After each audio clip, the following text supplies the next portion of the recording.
5 years, the judge announced, his voice echoing in the hushed courtroom. And full restitution to all victims. I watched Richard Weber's shoulders slump as the sentence was delivered. Gone was the charming contractor who'd swept my mother off her feet 4 years ago. Gone was the confident businessman always on the verge of his big break. In his place stood a hollow-eyed stranger in an ill-fitting suit, flanked by a public defender who'd barely spoken during the proceedings. My mother, Catherine, squeezed my hand so tightly I could feel her wedding ring. Her first wedding ring, the one my father had given her, recently recovered from a pawn shop across town.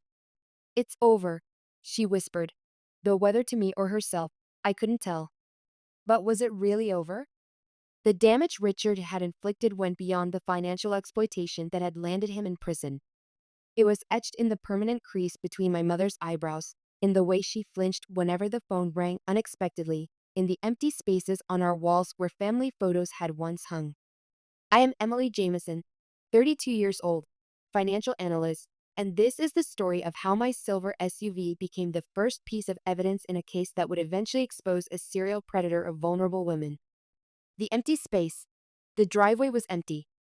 Where my silver SUV should have been parked, the vehicle I'd spent 3 years paying off, containing my emergency roadside kit, family photos I'd been digitizing, and my laptop bag with all my work files, there was nothing but a rectangle of concrete slightly darker than the rest. The house needed repairs, Richard said without looking up from his newspaper when I stood frozen in the doorway. I sold the car. We all make sacrifices, right? The dismissive shrug that accompanied his words made my stomach turn. "You sold my car without asking me?" My voice sounded distant, like it belonged to someone else. Richard finally glanced up, his expression a mixture of annoyance and superiority that I'd grown accustomed to over the past year. "Your mother and I discussed it. The roof is leaking, and your car was just sitting there while you were gone. It's not like you were using it." I searched the kitchen for my mother, finding her hunched over the sink, scrubbing a pot with unnecessary vigor. "Mom, did you know about this?" She didn't turn around. "Richard handles our finances, sweetie. You know that. Until 5 minutes ago, I'd been a financial analyst returning home to Portland after a successful business trip. I'd spent the week in Chicago closing a major client account, looking forward to sleeping in my own bed and maybe taking a drive along the coast this weekend.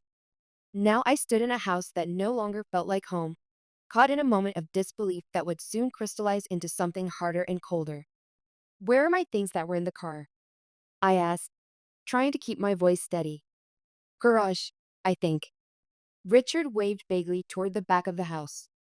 "Some guy named Mike bought it, gave us a fair price, all things considered.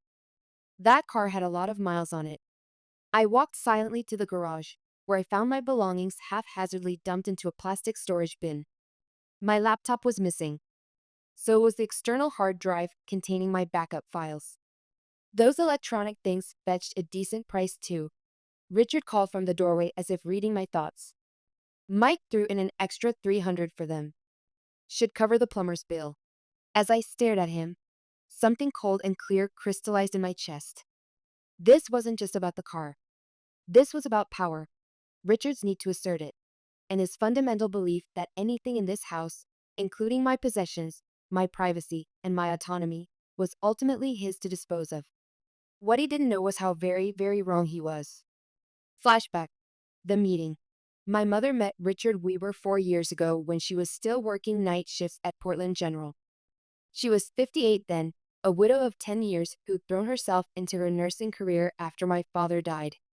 Richard came into the with a construction injury, a nail gun accident that had damaged a tendon in his left hand. My mother was his attending nurse. Later, she would tell me how patient he'd been despite the pain, how he made the young resident laugh during the suturing, how he'd ask thoughtful questions about her job instead of just complaining about his wait time like most patients.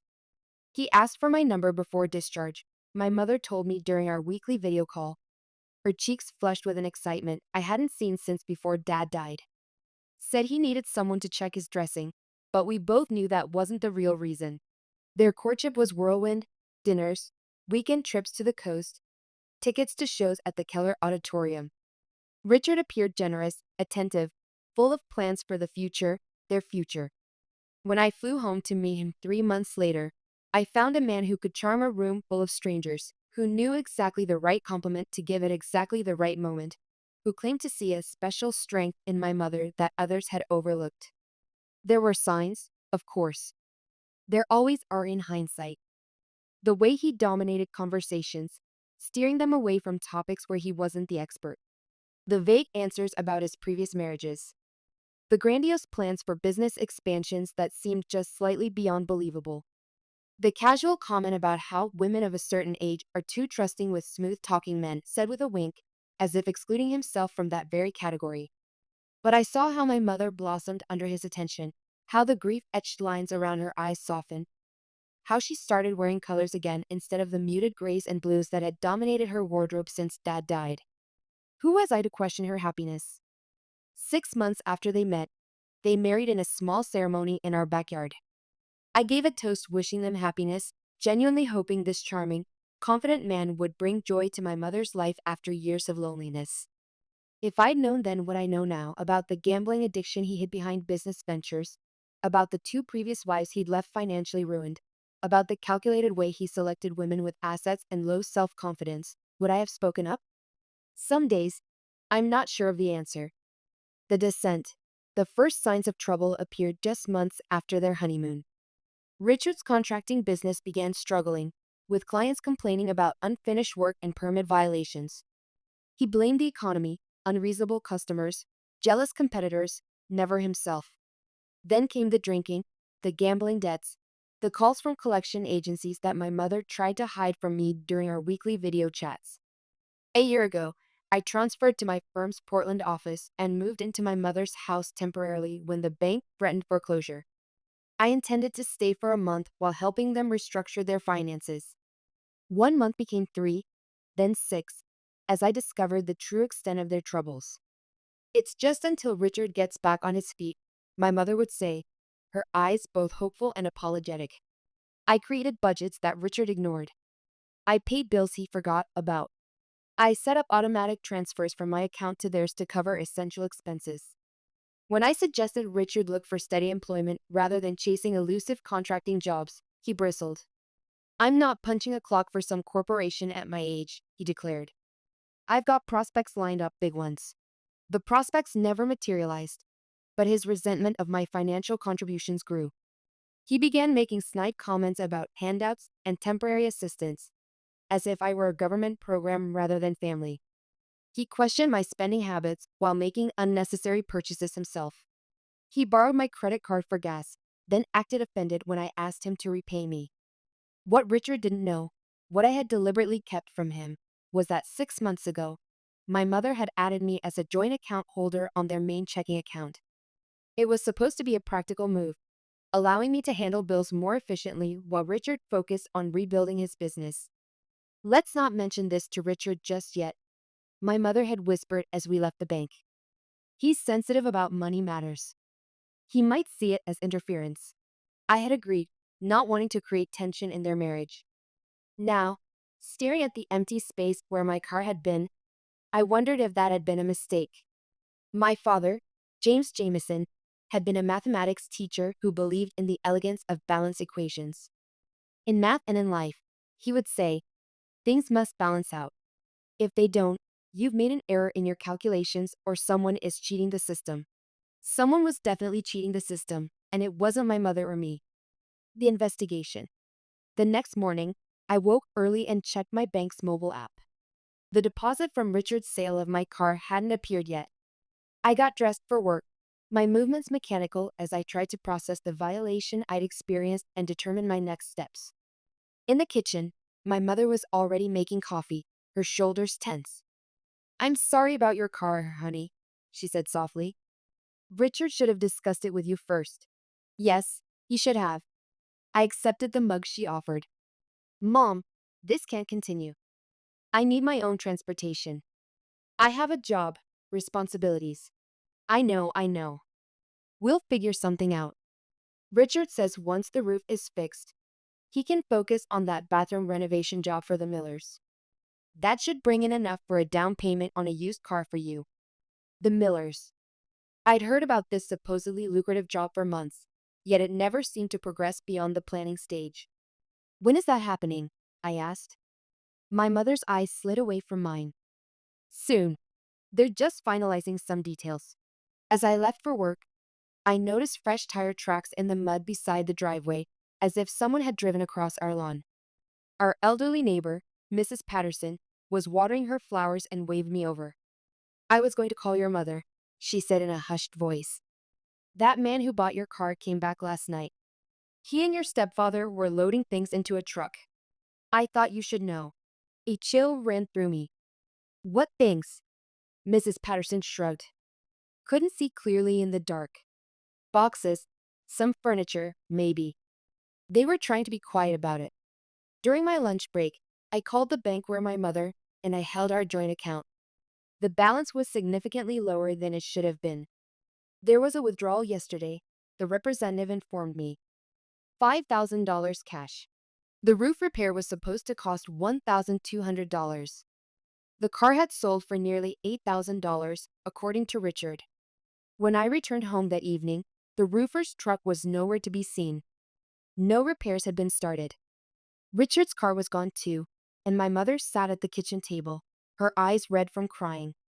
He's gone, she whispered. Took the money and left. Said he'd be back in a few days once he sorted some things out. I sat beside her, taking her trembling hands in mine. Mom, what's really going on? I think Richard has a gambling problem, my mother confessed, her voice barely audible. He's been disappearing with large amounts of money, coming back empty-handed. When I ask questions, he gets defensive or makes up stories about business investments. The admission explains so much. The chronic money shortages despite my contributions, Richard's erratic behavior, the mysterious business prospects that never materialized. How long have you known? I asked gently. Suspected for months, known for certain about 3 weeks. I found IOUs in his wallet from someone named Victor, thousands of dollars. She looked up, her eyes haunted. I confronted him. He promised to stop, to get help. He seemed sincere. Then your car. He sold my car to pay a gambling debt, I concluded flatly. My mother nodded miserably. Probably. And now he's taken the money from our account too. In that moment, my mother looked older than her 58 years, the weight of shame and betrayal etched into the lines of her face. I'd seen that same expression on the faces of fraud victims I'd interviewed for case studies at work, the crushing realization that someone they trusted had been systematically exploiting them. Mom, I said gently, I need you to tell me everything. Every account, every credit card, every financial decision Richard has made since you married him. We're going to fix this, but I need to know exactly what we're dealing with. And so began our investigation, a mother and daughter forensic accounting team, piecing together a 4-year history of deception. Devin, I spent the weekend helping my mother piece together the extent of Richard's deception. We found pawn tickets for her jewelry, including her first wedding ring from my father. We discovered credit cards opened in her name that she knew nothing about. We uncovered a second phone with threatening text messages from creditors. I can't believe I was so stupid, my mother whispered, staring at the growing pile of evidence on the dining room table. You weren't stupid, I said firmly. Richard is a con artist. That's what they do. They gain your trust and then exploit it. It could happen to anyone.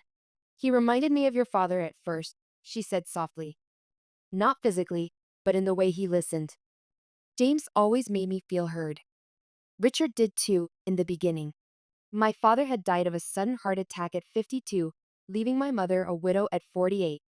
The decade of loneliness that followed had created a vulnerability that Richard had expertly exploited. On Monday morning, I went to work early to use the company's secure internet connection. I logged into the joint account I shared with my mother and enabled notifications for any transaction, no matter how small. Then I called my bank to freeze my personal accounts and credit cards. By Wednesday, Richard still hadn't returned. My mother was frantic, alternating between worry for his safety and anger at his betrayal. I suggested she file a police report, but she resisted. He's still my husband, Emily. What if he's in real trouble? What if someone's threatening him? Thursday night, my phone pinged with a transaction alert. a $2,000 withdrawal from our joint account made at an ATM in a neighboring town. I showed my mother the notification. At least now we know he's alive. She nodded, relief battling with betrayal in her expression. What do we do now? We protect what's left, I decided. First thing tomorrow, we're going to the bank. As we were completing the paperwork to remove Richard from my mother's accounts, my phone rang. Richard's number. I stepped outside to take the call. Where the hell is my money? He demanded without preamble. I tried to make a withdrawal, and the accounts froze. Where's my car? I counted. And my laptop? And my mother's retirement fund? Don't get smart with me, he snarled. I needed that money for an important business opportunity. Your mother understood that. She agreed. No, she didn't. She never agreed to any of this.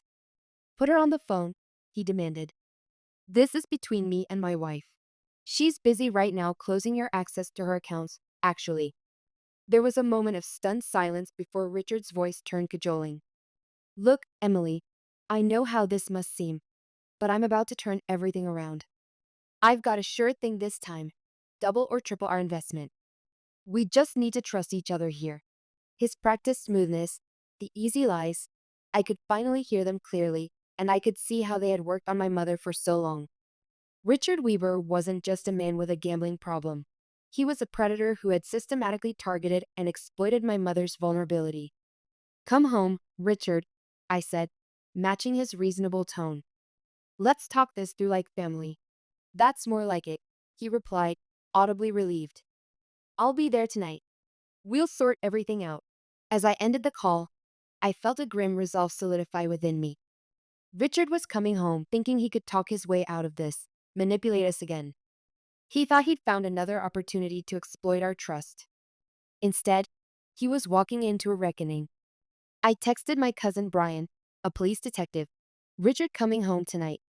Time to implement Plan B. The confrontation. Richard arrived that evening with flowers for my mother and a box of expensive chocolates for me, peace offerings purchased with our money. He entered the house with the confidence of someone who had escaped consequences all his life. Ladies, I know I have some explaining to do, he began, his practiced charm on full display. But first, I want to apologize for the worry I caused. My mother sat stiffly on the couch, her hands clasped tightly in her lap. I remained standing, watching him perform his contrition with a detachment that felt almost clinical. I made a mistake, he continued. A serious one, but I've learned my lesson. In fact, I've already taken steps to make things right. From his jacket pocket, he produced a check and handed it to me with a flourish. For your car. It's not the full amount yet, but it's a start. I know how much that vehicle meant to you. I examined the check. $5,000 from an account I didn't recognize, made out in messy handwriting. The bank name was obscured by a coffee stain. Whether deliberately or accidentally, I couldn't tell. Where did this money come from? I asked. Richard's smile faltered slightly. A business associate. He owed me for some consulting work. Which associate? You wouldn't know him. Construction industry guy. Richard turned to my mother, clearly trying to redirect the conversation. Catherine, I know you're upset, but I've got great news. Remember that development deal I told you about? It's happening. Contracts being drawn up as we speak. 6 figures minimum. My mother's expression remained unchanged. You said that 3 months ago about the West Side project, and before that, the restaurant renovation. This is different, Richard insisted. It's a sure thing. I decided to test a theory. Is Victor involved in this deal? Richard froze momentarily before recovering. Victor? No, no. This is with Henderson Properties. Totally legitimate. Interesting, I said, because there is no Henderson Properties in Portland. I checked. I pulled out my phone and showed him the screen, a banking app displaying a balance of 0 in the joint account he had shared with my mother. Looking for this? I asked quietly. His expression darkened. What did you do? Protected my mother's assets. The account is closed. You had no right. Actually, it wasn't your money, I replied calmly. Mom opened that account with her inheritance long before she met you. You were added as a joint holder, but the funds were hers, and what little you contributed was more than offset by what you withdrew for gambling. Richard turned to my mother, switching tactics again. Catherine, are you going to let her talk to me like this? I'm your husband. My mother took a deep breath. I found the pawn tickets, Richard, for my jewelry, for James' wedding ring. And I found these, she continued, placing a stack of papers on the coffee table. Credit card statements for accounts in her name that she never opened. That's identity theft, Richard. His face flushed with anger. You're overreacting. Married couples share finances. I was handling things. By selling my daughter's car? My mother asked. By gambling away our savings? Her voice rose slightly. By lying to me for years, Richard stood abruptly. I don't have to listen to this. I made some mistakes, sure, but I'm still the man of this house. As he moved toward the door, I stepped into his path. Before you go, there's something else you should know. I handed him a folder containing documents my mother and I had carefully prepared. Bank statements showing the pattern of withdrawals coinciding with his gambling activities. Credit reports revealing the fraudulent accounts, and finally, a formal statement my mother had filed with the police that morning, not a missing person report, but a complaint of financial exploitation and fraud. What is this? He demanded, flipping through the pages. Evidence, I replied simply, of everything. Richard's face contorted with rage. You scheming little. He stopped himself, visibly forcing a calmer demeanor. This proves nothing. It'll be your word against mine. Actually, came a new voice from the dining room doorway. It won't. My cousin Brian stepped into view along with a uniformed officer I didn't recognize. Richard's expression shifted from shock to calculation to a desperate, ugly anger as he realized he'd been outmaneuvered. In that moment, I saw him clearly for what he truly was. Not a charming entrepreneur with bad luck, but a predator who had targeted my vulnerable mother and never expected to be held accountable. Richard Weber, Brian said formally, we'd like you to come downtown to answer some questions. The recovery. After Richard was escorted from the house, my mother collapsed onto the couch, her composure finally breaking. Did I do the right thing? She whispered, tears streaming down her face. He's still my husband. I sat beside her, holding her hand. You did the brave thing, the necessary thing. Ryan returned an hour later with news. Richard was being held for questioning related to financial fraud and identity theft. A search of his car had revealed my stolen laptop along with financial documents belonging to at least 2 other women, previous victims, presumably. It's not your fault, Brian told my mother gently. Men like Richard are practiced manipulators. They target kind people, especially widows with assets. The next morning brought a new shock. Brian called to inform us that Richard had been released on bail, paid by someone named Victor Barnes, the same Victor from the IOUs we'd found, a known associate of some problematic characters. Brian explained cryptically. When we were allowed back home 2 days later, the extent of Richard's vindictiveness became clear. He had taken not just his clothes and personal items, but also electronics, kitchen appliances, and even family photos, things he knew had sentimental value to my mother. Most concerning, her filing cabinet had been emptied, potentially including sensitive financial and identity documents. This feels like punishment, my mother said, surveying the half-empty house, for standing up to him.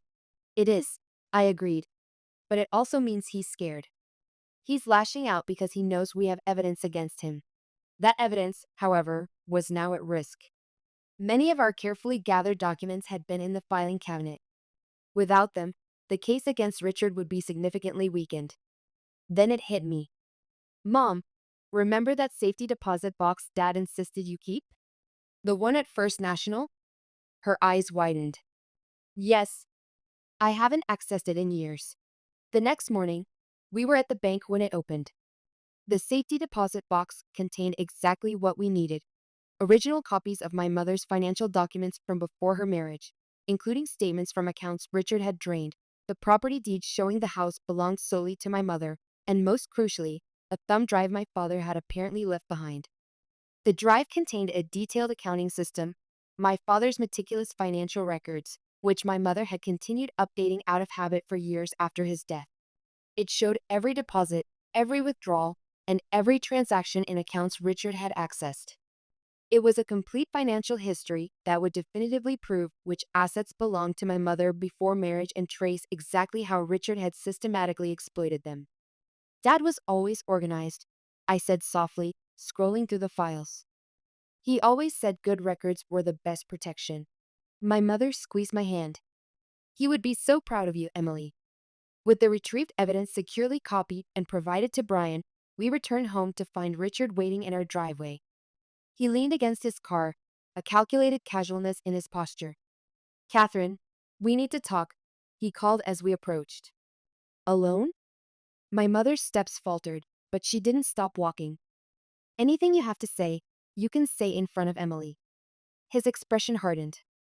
This is between husband and wife. Not anymore, she replied, her voice steady. My lawyer filed separation papers this morning. This clearly wasn't the reception he'd expected. Richard's charm offensive switched on immediately.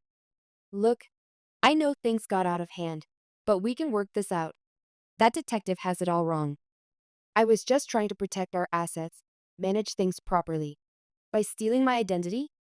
My mother asked. By pawning my wedding ring from James? Richard's eyes flicked to me, his expression darkening. This is her doing, isn't it? Turning you against me? She's always been jealous of our relationship. I said nothing, letting my mother handle this last confrontation in her own way. No, Richard, this is your doing.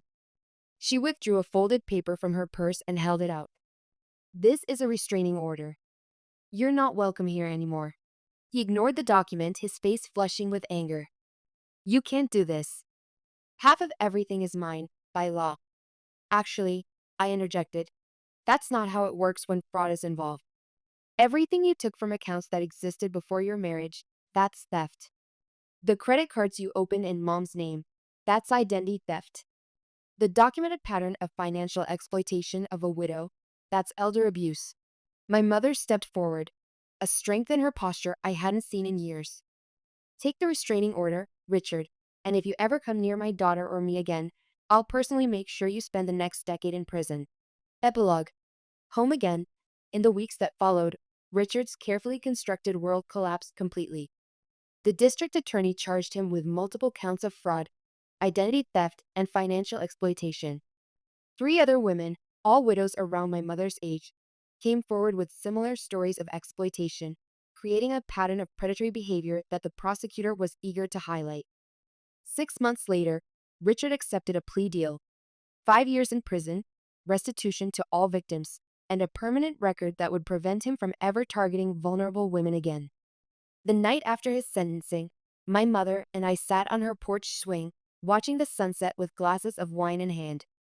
The same porch where, 4 years earlier, Richard had proposed with a ring he couldn't afford and promises he never intended to keep. I keep thinking about all the red flags I ignored, she said softly. How did I not see it? He was good at what he did, I replied. And you wanted to see the best in him. There's no shame in that, she smiled, the lingering sadness in her eyes beginning to fade. Your father would be so proud of you, Emily. I know I am. I thought about the invisible line Richard had crossed the moment he decided my car, my possessions, my very autonomy were his to control. He'd never imagined I would draw a different line, one he couldn't manipulate or erase. I'm proud of us both, I said, clinking my glass against hers. Here's to new beginnings. The house still needed a new roof, but now, for the first time in years, it truly felt like home again.